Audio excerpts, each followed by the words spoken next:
Today is Monday, February 6th, at 6 PM, and I call to order this regular meeting of the Anthony Wayne Board of Education. Carrie, would you please call roll? Mr. Baden? Here. Mrs. Brent? Here. Mrs. Gwynn? Here. Mr. Lutz? Here. Mr. Miller? Here. All right, would you please rise and join me in the Pledge of Allegiance? I pledge allegiance to the flag of the United States of America and to the republic for which stands one nation, under God, indivisible, with liberty and justice for all. All right. All right, the first item on our agenda tonight is to approve the minutes from our regular and organizational meeting of January 9th. Has everybody had an opportunity to read and anything to say? If not, I need a motion to approve. I'll move to approve the minutes. Kyle I'll second. and Jeff. And Carrie, would you please call roll? Mr. Baden? Yes. Mrs. Brent? Yes. Mrs. Gwynn? Yes. Mr. Lutz? Yes. Mr. Miller? Yes. And on to treasurer's report. Carrie? Thank you. First item on the agenda is to approve the monthly financials for January 2023 as presented. Under item B is to list three $5,000 Take five. I know. Grants to those listed for the STEM classroom grants. We're always very appreciative of those. Those are actually applied for and received by those recipients. Okay. And then under item C is to approve our farm lease renewal of our property out here, and that's for a 3-year lease agreement with Keith Hannawald. The other thing I did want to mention is that the audit draft, did you receive a copy of that today? No. Okay. Or as of earlier, I haven't. Okay, no, I think it's, they sent it to me, so it's a 120-page document. So I will review that, and then it will be sent to you before it is released. So that is for the fiscal year '22 that is finally done. And there were no problems in it other than the one item that I stated, which was simply, had nothing to do with the financials of the report. When I fill out a federal schedule, it's all the federal grants we receive, and then how much of those grants are spent. And we don't receive a lot of federal dollars in food service, but with COVID, we received a lot of money, and yeah, so that's never happened. So normally when you put on the federal schedule the amount of your revenues, your expenditures would just equal that because you far exceeded that. And since we had the free lunches last year, I had an incorrect number on the report. So it was strictly in my doing. That's why it's just a management letter, but it had no impact on the financial report. So it was just neglect on my own part. So happens. So. And then the other thing I wanted to share is that I learned this week, well, it's only Monday. It's going to be a long week. No, that the Nexus pipeline is scheduled for a February 12th, 2024 hearing. Really? Yes. So What's there. the interest rate? I they're know, having? right? I did learn that there is a motion to dismiss on behalf of Nexus because the Lorain County Auditor is unable to secure financial resources to continue to fight it.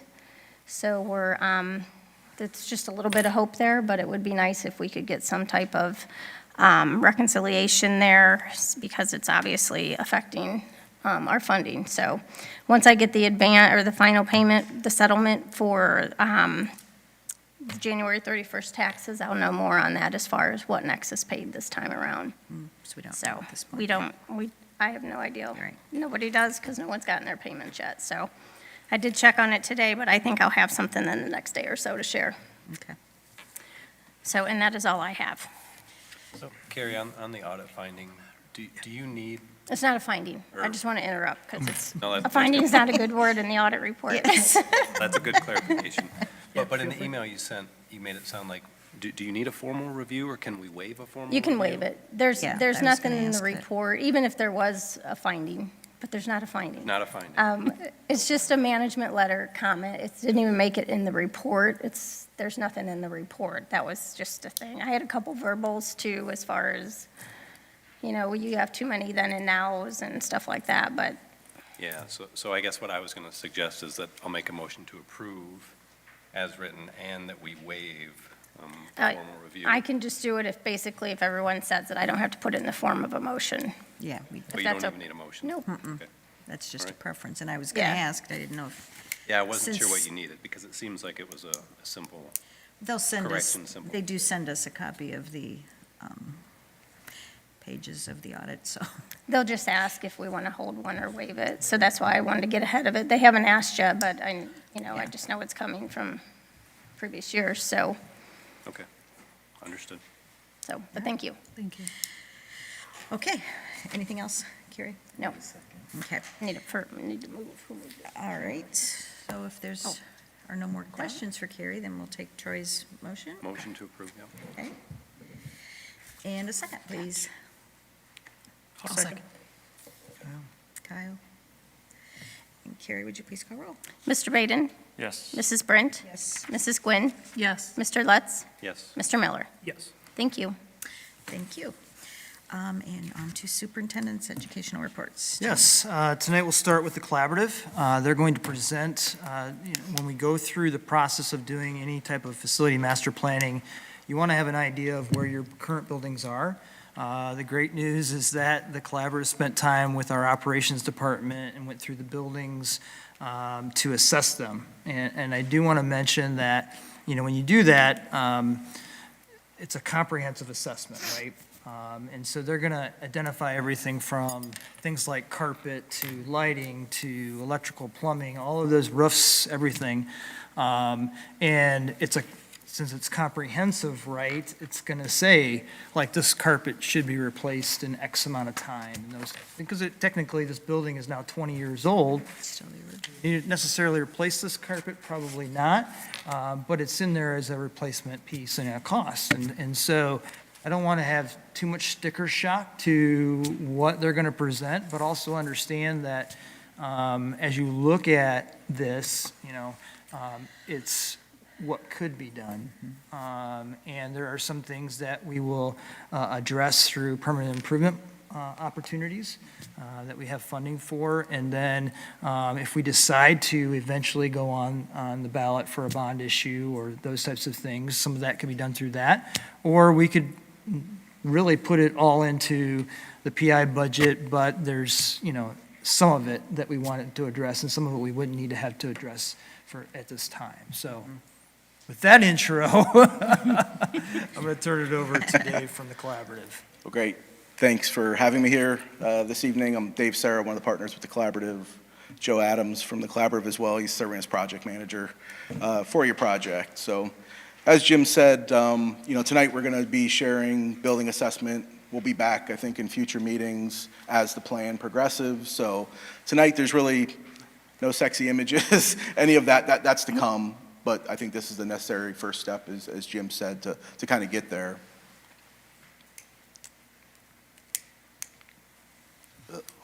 Oh, is it not Oh, yeah.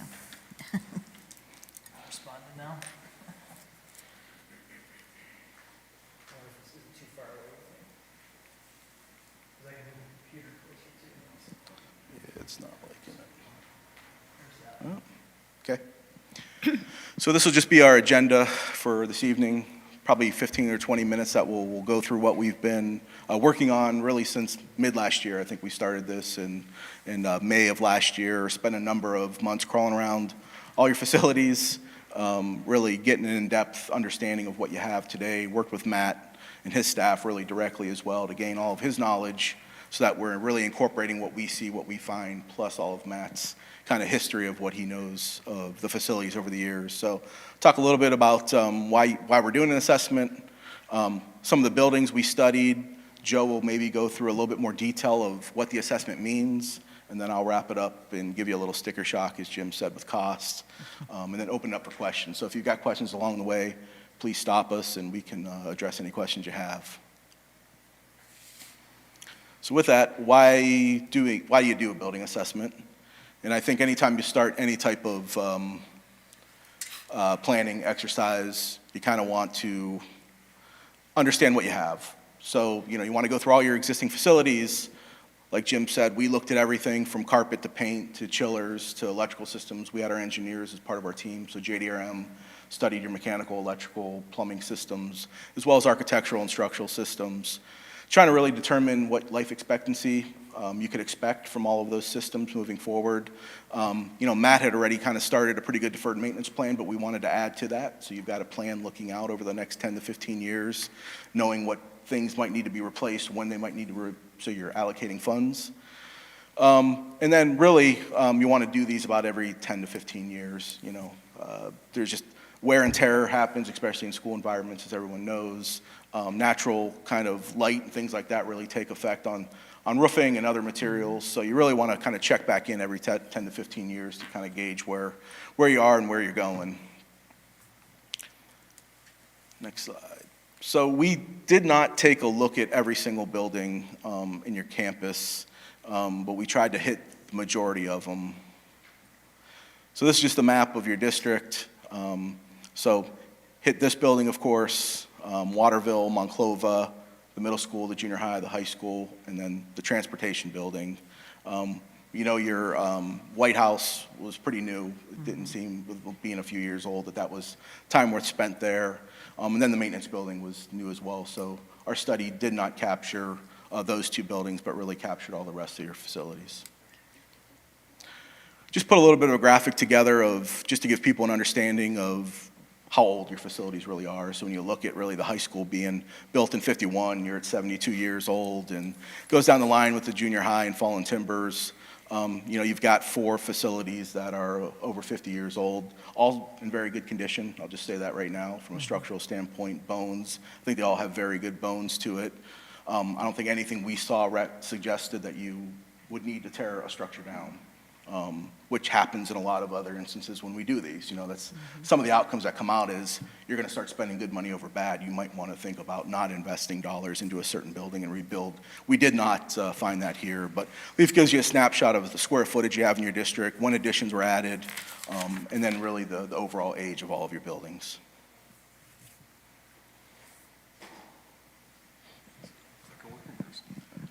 Okay.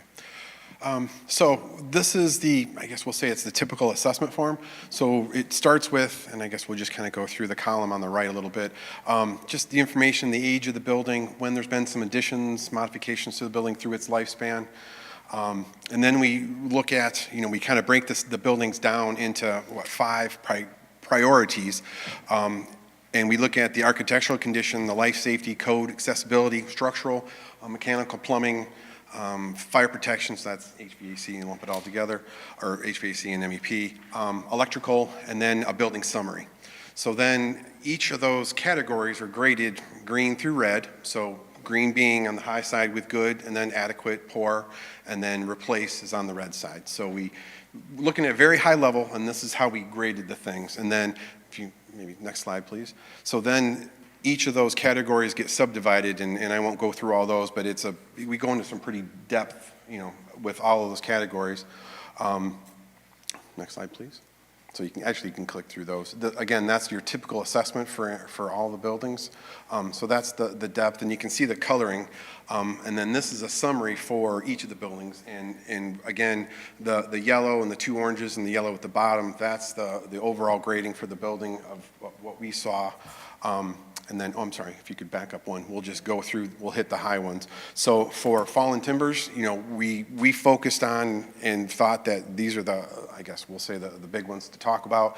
Exterior wall masonry repairs, exterior window and louver flashing repairs, cooling system, chiller replacement, and that comes up a lot through the buildings. And again, that's the HVAC piece. Heating system, piping replacement, and then building lighting. That's another one that comes up a lot, just bringing in LED fixtures and really looking for efficiencies. Again, the junior high building, roof replacement, exterior wall masonry repairs, building cooling system replacement, building heating, cooling controls, and then building lighting again. So again, that's a kind of reoccurring thing. Sorry. I'm sorry. Oh, do we pass her? Oh, I'm sorry. Yep. So, yep. Monclova Elementary, again, roof replacement, exterior wall repairs, building heating, cooling systems, which you'll hear over and over, electrical distribution replacement, and then building lighting replacement. So for Waterville, exterior wall masonry repairs again, exterior wall and window ceiling, building to site stormwater system repairs, building heating, cooling system replacement, and then again, building lighting replacement. So I think we've touched on, yep. And then, yes, the high school, last couple. So roof replacement, a big one for the high school, exterior wall masonry repairs, again, main office door modifications, building heating, cooling system component replacements, and then again, building lighting replacement. And then for our building here, the central admin building, some site entry drive repairs, roof replacement as well, some roof chimney feature repairs, which I think are in process, an elevator installation that gets up to the second floor storage areas, and then building lighting replacement. And then last was the transportation building. So that, a lot of site asphalt repairs, so the site is in need of some assistance. Exterior wall metal panel replacement, there's some rusting and the age of the siding is showing. Overall door or overhead door replacements, building heating system, cooling system component replacement, and then again, building lighting replacement. So that was the assessment form. So Dave? So finally getting into cost, and this is where Jim, I think, cautioned you earlier, and I'll caution you again. So we took a kind of an overall look, and if you jump to the next one, Jim, going through the assessment that Joe showed you, we did a bunch of photographs of everything we found as well. Then we did an estimate of everything that we were recommending from what repairs, replacements, things like that might need to give the board an overall sense of kind of funding standpoint, what might be coming down the road sooner than later. So we did break them out into two different categories. As Jim mentioned earlier, we broke it out on the left-hand side into a potential levy that might be coming down the road. Those might be the more urgent, and when I say urgent, in the next 5 years-ish time frame. And then we broke it out, another category of items into like a PI improvements, which might be a little bit more long-term, that you can maybe do some of those items as funds come available through those PI funds down the road. That might be more like a 10 to 15 year type item. So we did that for each building. We don't have the cost for each building. We've got a summary on the other chart. We did include total project costs, so soft costs. That would include any engineering fees, any permitting fees, contingencies. So these weren't just looking at construction costs. These were looking at total project costs. So when you look at it, it's everything captured. It's not just the construction side. So wanted to make sure you understood that as well. So using that, and this was just one of the examples of one of the buildings, then we did a summary chart on the next slide that really kind of gives you a summary of all the buildings we looked at, their grades, of what we kind of graded each one or what our analysis came out with. And then we did a high and low cost. So, you want to look at like the low cost for the bond and then the permanent improvement. So in total, you might be looking at a low cost of about 30 million, or on the higher side, close to 40 million. And that's, as Jim said, if you replaced absolutely everything in your district, which we know isn't feasible, you're not going to do. But this at least gives you some sense and order of magnitude of what those costs, and they're broken down by building in more detail. This is just that summary chart. And again, just highlighting on the next slide, that potential levy work or need, we think that's in the $15 to $20 million range. That's in the near term that we think items. Joe talked a lot about a number of those items, a lot of roofing in that, a lot of chiller replacement, a lot of electrical systems, things that are operating today, but they're really getting to the end of their life, and you should start to take a serious look at replacing some of those systems. And then on the last slide is really just going over to that permanent improvement, which maybe is that little bit long-term look out, maybe out that next 10 to 15 years of some of the things you might want to look at. Again, it's a number similar items, just we felt maybe not as important or in dire need as maybe of that previous category. Quick So- question Sure. on your determining on what needs, is it for efficiencies, or is it just the time has come, standard Sure, both. HVAC's life is this amount? Yeah, like your boilers, your chillers, you're going to get 20+ 20-plus years out of those. You're past those in a lot of instances. Efficiencies, there is a number of things, especially from a lighting standpoint. Got a lot of old T8 light fixtures. Of course, LED is going to be much more efficient, Right. give you better range. So it was a mix. Windows were the same. That's why we pushed some of that stuff maybe into the PI column, like your windows are fine, but some aren't totally insulated, right? So if you replaced them at some point, you'd get some better efficiencies from utility costs and things Right. like that. Okay, thank you. And in most cases, I know you're saying it's nearing its life expectancy, but do you typically wait until it truly does? No, your recommendation is to, Yeah, it varies. I mean, we could Depending on the work with system. Matt and others to see really, we would want to dig into it. You know, if we said, hey, we want to move forward with replacing this chiller, we would do another extra dive and say, yeah, you need to do it right now, or you've got another 2 or 3 years. Okay. But some of those systems are getting within that 5-year period. You're going to need to deal with some of them. Was there anything that seemed urgent? Anything in particular? I don't think so. Nothing that we saw from a structural or mechanical, electrical. There's, of course, like any other district, there's just deferred maintenance that builds up over time. You know, you just don't have the funding that most schools just don't have to keep up with all of this stuff. So nothing that I would say, yes, you need to do right now. I think one of the keys is, obviously, the original part of the high school was built 72 years ago, right? And then we've added on and so forth, and you go down to the junior high, and it's 64 years old, and we added on and so forth. And then Fallen Timbers, Monclova, 51 years apiece, and then we've added on there as well. Even Waterville, we think, that's a new building. It's 27 years old, right? And White House, it's brand new. Well, it's 4 years old, and this building is now 20 years old. And Matt, do you remember how old the transportation building is? We had to look it up, but 84 or 85? And it's a metal building. So you just have age, right? And it's, as he mentioned, the deferred maintenance, we try to do what we can each and every year to put money into the buildings. And sometimes things pop up that you just, all of a sudden, we had a heating issue today at the junior high. It just popped up, right? And we got it fixed that morning, but you didn't expect that to happen, The water leak, I talked about the water leak in the cafeteria, last year, or was that last year? no. Yeah, so. Christmas break, wasn't it? Yeah, we Yeah, had that this- too. Oh, Christmas okay. break, we Oh, had that's right, I forgot about some pipes Yeah. burst, and even though we have a mitigation plan for that kind of thing, but the cold weather does that sometimes. So, that also influences some of that, and,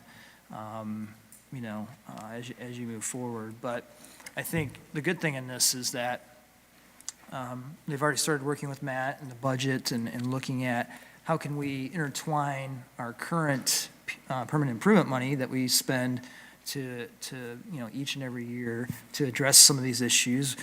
We can look at that. There's also something called House Bill 268, I believe it is. That's 264? 264, which would allow us to do some electrical improvements as well. So we're going to look into that and see if that's an option for us. So there's different things we can do moving forward. Obviously, the conversation about some of the other needs that we have in the district as far as facility needs and, enrollment and especially at our primary buildings, I think it's all going to gel together, right, into a conversation with our community about what we should do moving forward. Should it, what kind of facilities do we want to address those needs moving forward? So, and that's coming, right? And our surveys out there, we've got roughly around 500, and I think it was 551 about 4 o'clock today. And we hope we get more people responding to that survey. I think when we go out and talk to the community through our community meetings, to hear what they think about some of the options that come from all this information, and see the price tags, the relative price tags associated with that. That's where we got to make a decision as a community about what we need to do moving forward. So looking forward to those conversations. in the next couple of months. So, do you have other questions for them? So, go yeah, ahead. I did. So this was very building-focused, but what about the other facilities, like the football stadium, the soccer stadium, the other outdoor facilities? Is that a part of this assessment as well? It will be. I mean, we looked at it and walked a number of times and, heard some of the initial needs and things like that. So I think that'll be incorporated in the overall plan as we start to use this information and develop kind of what the long-term planning is for the district. And of course, the community input and all of that will be really valuable and informative as well, but it'll be a comprehensive Okay. kind of plan that looks at everything. Yeah, I wanted them to first look at the buildings and, because that's the biggest chunk Right. of the intricacies of that. We did walk the athletic facilities, outdoor facilities, and got an initial picture of that. And we talked about issues that we've had in the past from flooding and things like that, and parking and so forth, so they have that idea. So we'll continue that process. Anything else? Anything else for them? Well, they'll be back, so if you think of other questions, we can save those for that time as well. And we look forward, thank you guys for coming and presenting. you. Yes, Appreciate it. thank you. So I want to go back to the facilities survey for a moment. The purpose of that survey really is to gain more input into developing options as we move forward. I'm glad that we've had the initial response. I'm hoping that momentum continues, and I think we'll send out some reminders to try to get people that haven't responded to respond moving forward. And I think, getting more into the news media will help us as well through the Mirror, and trying to get more community input into that process. But ultimately, like I said, we'll have also some community meetings where people can hear about options and share their input at that time as well, moving forward. And we've done that in the past when we talked about facilities and so forth. So we're looking forward to that process. I want to talk about hiring. One of the things that we've already started looking at is hiring for next year, because we know we have some retirements, open positions, and you may know about the shortage, especially in some positions that we have in our district as far as applicants. So it's in our advantage to do that. So over the next couple of months, you're going to see people being recommended for positions for next year to fill open positions based on retirements and resignations. A little bit earlier, but, we kind of did some of that last year. We got a little bit earlier. It's just to make sure that we get good applicants and access to them. I'm proud of our staff, too. They, for example, the junior high had the Bowling Green State University freshman education students come in and observe some classrooms, see what it's all about. Jordan talked to them as building principal, kind of encouraging, hey, look at us, so to speak, and encouraging them to stay in education. We've done some other things as well with our methods and student teachers, and trying to meet with them and give them a kind of a glimpse of who we are as a district, and trying to encourage maybe some of those kids that maybe came from like the Cleveland or Columbus or Cincinnati area to maybe stay in this area and work for us. So we're trying to do some other things that we haven't done before to see if those can be successful in trying to recruit individuals to work for us moving forward.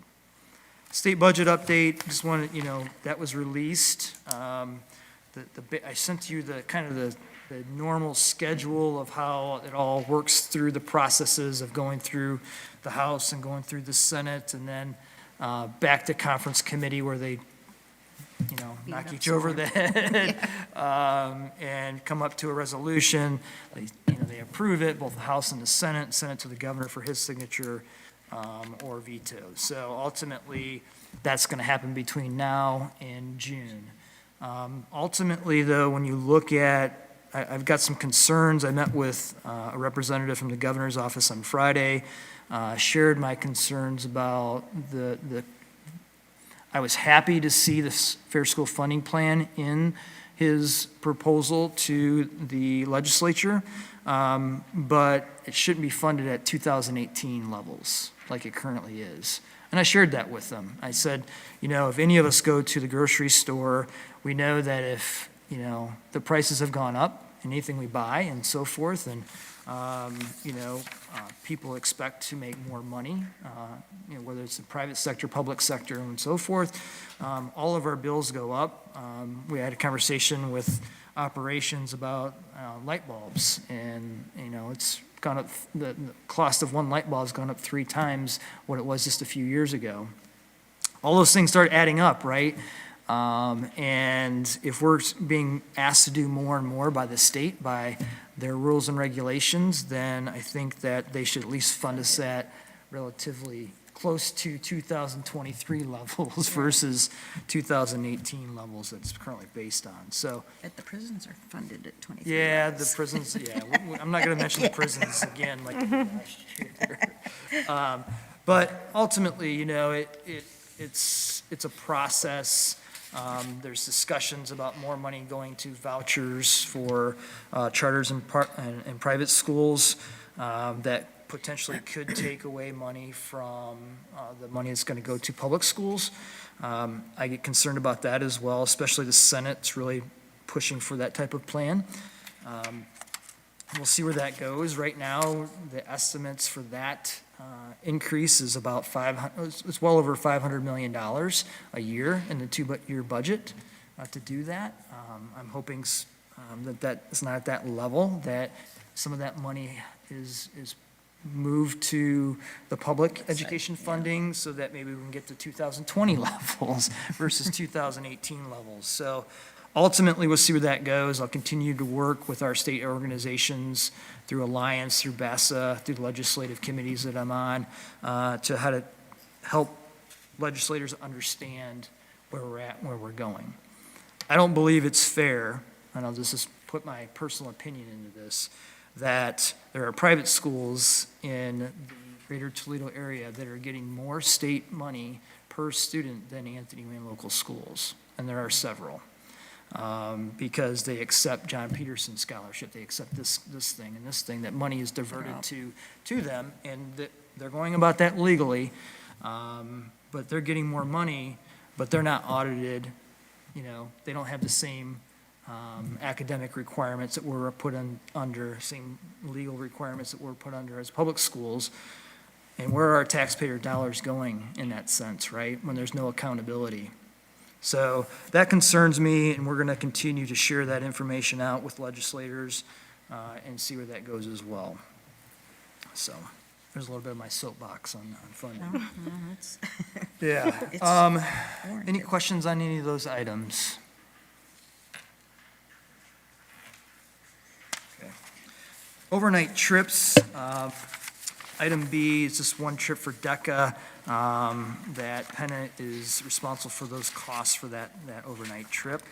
Item C are educational agreements. We just have the one so that our students can participate in Ohio High School Athletic Association activities. So I'd ask that you approve A through C in one motion unless you have questions.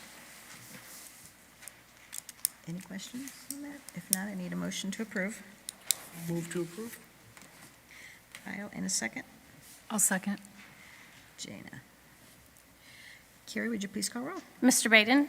Yes. Mrs. Brent? Yes. Mrs. Gwynn? Yes. Mr. Lutz? Yes. Mr. Miller? Yes. All right, well, thank you for that, and now we're going to your personnel recommendations. Thank you. Item A are resignations, those, one for a supplemental and one for a midday route and transportation. Item B, employment. I do want to mention, as we know, that Matt Dick, our Director of Operations, is retiring. We went through an extensive interview process, and we are recommending Neil Raymond as the new Director of Operations. Neil is in attendance tonight. Neil is a district resident, currently works for Midwest as a project manager, has worked on projects with Midwest in our district when they were awarded the bids for those projects. So he's familiar from that aspect and has been in the community for a long time. Is also a volunteer fireman in Village of White House, and very involved in the community. So we are recommending him for that position at this time. And hopefully you will approve him, so I will welcome him into the district. Item C are substitute employees as listed, certified and classified and different tutoring positions. Item D are volunteers for those individual positions. Item E are limited supplemental contracts for supplementals. And then item F are just supplemental contracts, and those are all for this school year. We're still dealing with some cleanup for this year, but also into spring supplementals, athletics as well. And then item G are just contract amendments at this time. So I ask you that you approve A through G, if you have questions at this time in the motion. Anything on that? If not, I need a motion to approve A through G. I'll move to approve. And a second, please. I'll second. Troy. And Carrie, would you please call roll? Mr. Baden? Yes. Mrs. Brent? Yes. Mrs. Gwynn? Yes. Mr. Lutz? Mr. Miller? Yes. All right, thank you. And welcome to Neil. I think that's the only one that's probably here tonight, right? Yes. All right. Okay, well, that concludes our business. At this point, we have one person signed up to speak to us. Frank, And do you want Mr. the mic? Dudas? Yeah, do you want, Yeah, I'll please. get you the mic. You would just state your name, we know it, but, Excuse me for sitting down, but I got. That's okay. My name's Frank Dudas, 11850 Stiles Road in Waterville. If I run over, please stop me. I don't have a whole lot to talk about, but I don't have a great presentation. But I just want to start by saying thanks for the December 25th, when you guys canceled school. I thought that was very good. I saw that there was some negative stuff about it for the snow closure. January Because there was 25th. people You said complaining because it December. didn't dump a bunch of snow. You said December 25th. I thought you. I mean, January 25th, I'm sorry. I'm sorry. Yeah, I mean. You're welcome for December 25th. But I thought that was a good call. I saw there was some negative publicity about that, but I thought it was a great call. I also want to give some recognition to Mr. Pransky. He's at White House Elementary School, and I just think he does a great job with the children. I mean, he's been there a long time, and every time I've met him, he's been a great guy. So I just wanted to put that out there. Now on to my complaints. So I think Mrs. Nauer does a good job at putting out the emails. Like they have the community day this Friday where the kids are going to be going to Maumee Theater to see a movie. Okay. It's a movie night. And she did a really good job in this email. She says, please keep in mind, this is an optional after-school hours event, and to use discretion on sending your student. The selected movie is rated PG. Which, fine. That's the way it should be. We're made aware of this, of what the children might see outside of school, but not given any notice of what they are forced to see as a reward during school. And the thing I'm talking about is the fourth graders, if they do a good job, they get to watch a movie at lunchtime. And the movie that was put out last Wednesday was a movie called Strange World.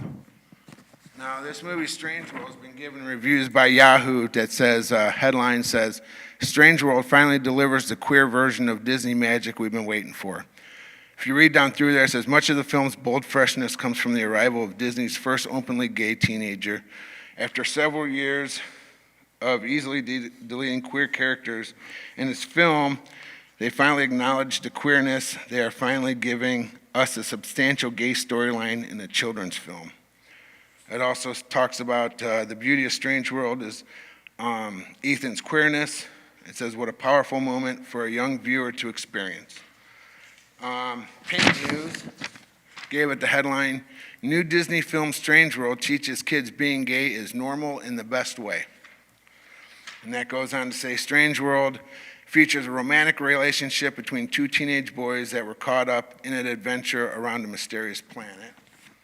And then also we got, thanks to Disney, a gay teen will save Strange World. I put myself through the punishment of watching this movie at home, so I didn't come up here and just complain without actually seeing it. So I'll give you a brief synopsis of what I saw. A truck pulls up with a few of Ethan's friends at school. Ethan starts talking to them, then a few seconds later, Diazzo pops up out of the bed of the truck, and Ethan starts acting all shy and jumbling his words, which is a typical response for boys and girls in the presence of someone they're attracted to. As the scene progresses, Diazzo tells Ethan that he heard his grandpa was a great explorer as he rubs shoulders with Ethan. Then Ethan's dad, whose name is Searcher, enters the scene and whispers to Ethan, "Ooh, is this him?" which embarrasses Ethan. He then proceeds to introduce himself to Diazzo, the father does, and says, "You must be a Diazzo. He talks about you all the time." Ethan says, "Not all the time, sometimes, well, on occasion." Ethan excuses the two, and as they walk away, Searcher says to his son, "Hey, Diazzo seems really cool. I can see why you like him. I remember my first crush."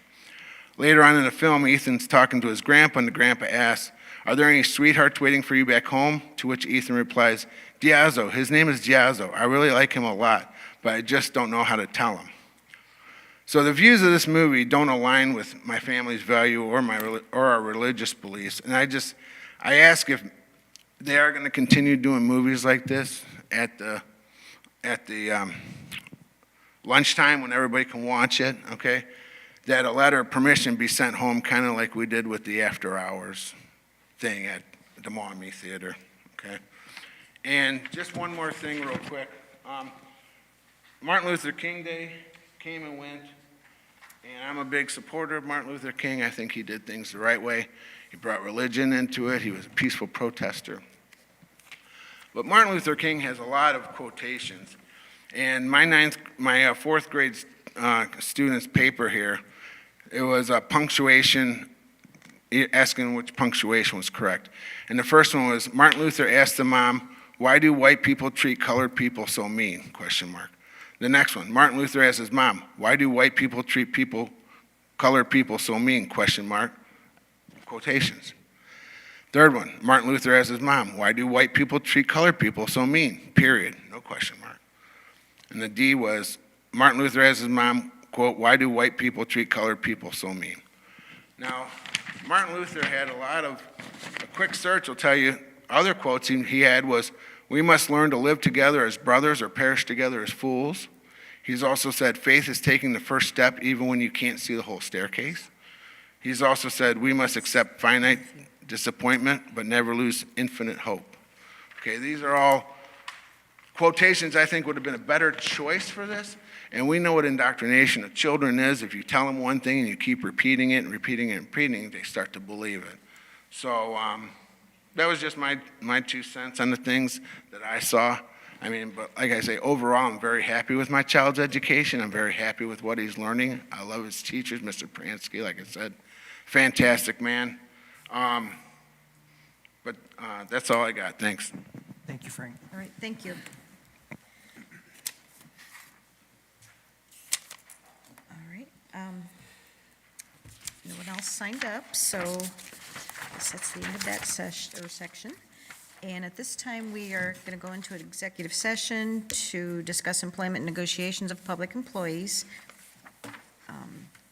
And we will not have any additional business after that. We'll just come out to adjourn the meeting for the day. I need a motion to go into executive session. I'll move to go into executive session. Kyle, and a second, please. I'll second. Gina. Carrie, would you please call roll? Mr. Baden? Yes. Mrs. Brent? Yes. Mrs. Quinn? Yes. Mr. Lutz? Yes. Mr. Miller? Yes. All right. Thank you. You're welcome to stay, but you don't have to by any means, so. Thank you.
right, I need a motion to return to regular session. I'll move to return. That was Kyle, and a second. I'll second. Jeff, Carrie, would you please call roll? Mr. Baden? Yes. Mrs. Brent? Yes. Mrs. Gwynn? Yes. Mr. Lutz? Yes. Mr. Miller? Yes. All right, and a motion to adjourn the meeting. I'll move to adjourn. I'll second. Jana. And Carrie, please call roll on that. Mr. Baden? Yes. Mrs. Brent? Yes. Mrs. Gwynn? Yes. Mr. Lutz? Yes. Mr. Miller? Yes. All right, we'll see y'all on March 13th.